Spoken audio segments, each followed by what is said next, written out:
In this video, I'll show you how to deploy an app on BASE44. First, open your web browser, go to the BASE44 website, and sign into your account. Then open the app you want to deploy. Next, make sure your app is working correctly by testing its main features. Fix any issues before deploying so your users have the best possible experience. Now, click the Publish or Deploy button, depending on your version of BASE44. Review the deployment settings and confirm that your app is ready to go live.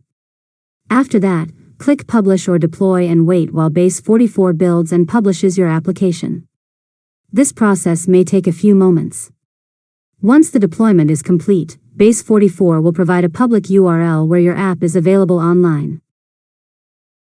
Finally, open the live URL in your web browser and test your application to make sure everything is working correctly.